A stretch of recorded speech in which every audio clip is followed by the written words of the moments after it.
आज चाहे मनुष्य के पास कितना भी धन हो, तो धन से हम एक अच्छा मकान तो खरीद सकते हैं, कितना भी सुंदर मकान हम खरीद सकते हैं, लेकिन धन से हम परिवार नहीं खरीद सकते हैं।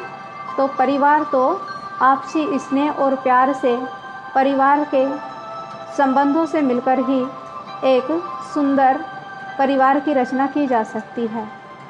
ओम शांति। परमपिता परमात्मा निराकार ज्योतिर्बिंदु हमें जीवन जीने की कला सिखलाते हैं राजयोग के माध्यम से। तो यहाँ देखिए, मैं आत्मा चमकता हुआ सितारा हूँ और मेरा मन उड़ता हुआ पंछी है। मैं आत्मा इस शरीर में पंछी हूँ और पंछी चैतन्य शक्ति है, आज़ाद है, जब चाहे जहाँ जा सकता है और जहाँ चाहे वहाँ से आ सकता है।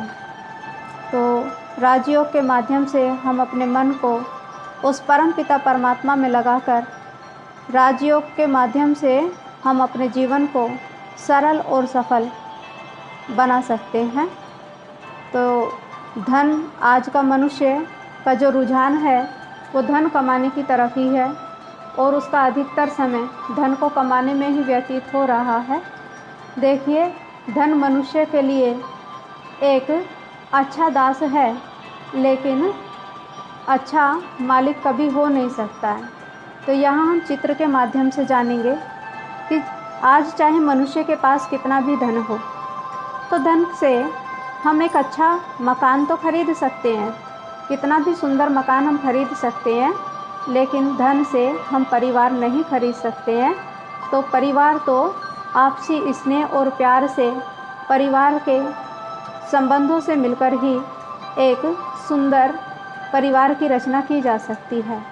तो ऐसे ही यहाँ दिखाया है कि ये घड़ी है, तो धन से हम एक अच्छी घड़ी खरीद सकते हैं, लेकिन समय अनमोल है, समय को हम धन से खरीद नहीं सकते हैं।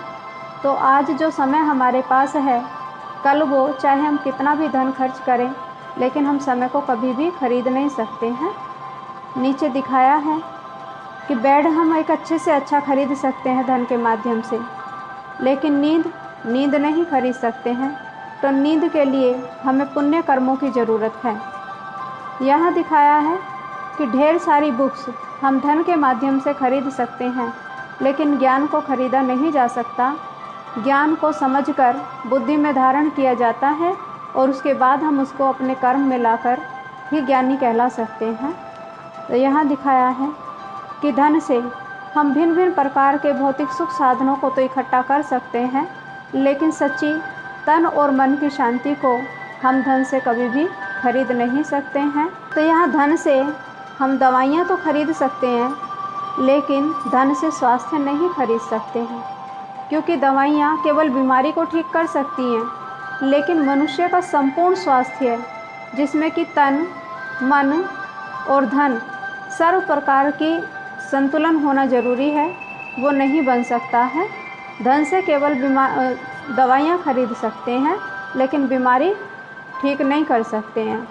लेकिन यहाँ राजयोग के माध्यम से, सेल्फ रियलाइजेशन से और परमात्मा से स्वयं का कनेक्शन जोड़कर हम भिन्न भिन्न बातों पर विजय प्राप्त कर सकते हैं।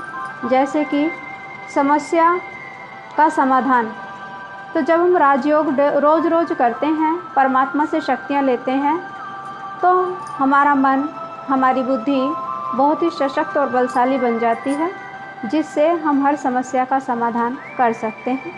चारित्रिक उत्थान, आज हर मनुष्य के अंदर कोई ना कोई कमी कमजोरियाँ हैं ही, किसी के अंदर कम और किसी के अंदर ज़्यादा। लेकिन जब हम राजयोग का अभ्यास करते हैं, तो दिन प्रतिदिन हम उन्नति की ओर बढ़ते जाते हैं और हमारे अवगुणों का विनाश हो, गुणों की धारणा होने लगती हैं। सांप्रदायिक सद्भावना, तो राजयोग के माध्यम से हमें पता चलता है कि हम सभी आत्माएं एक ही ईश्वर की संतान हैं, जिससे हमारा रूहानी आत्मिक प्यार बढ़ता जाता है और सभी के प्रति, एक दूसरे के प्रति स्नेही और सहयोगी बनते हैं। तो ऐसे एक सुंदर और मूल्यनिष्ठ समाज की रचना हम राजयोग के माध्यम से कर सकते हैं। और जब हम अपने जीवन में मूल्यों को उतारते हैं, नैतिक मूल्यों को भरते जाते हैं, तो पूरी सृष्टि पर एक सुंदर वाइब्रेशन, सुंदर वायुमंडल हम तैयार कर सकते हैं, जिससे कि सारी सृष्टि का पर्यावरण भी सुधर जाता है और पर्यावरण संरक्षण हो जाता है। हमारी भूमि श्रेष्ठ बन जाएगी, सुरक्षित हो जाएगी और एक नई सृष्टि की रचना हो जाएगी। तो देखिए, आज के समाज में आज ज़रूरत है कि इस पुरानी दुनिया का जो बहुत ही जर्जरीभूत हो गई है, जहाँ दुख ही दुख है, तो आज आवश्यकता है कि उसका परिवर्तन कर एक सुंदर समाज की रचना करना, जिसको हम आध्यात्मिक ज्ञान के माध्यम से उसका बैलेंस हम बना सकते हैं।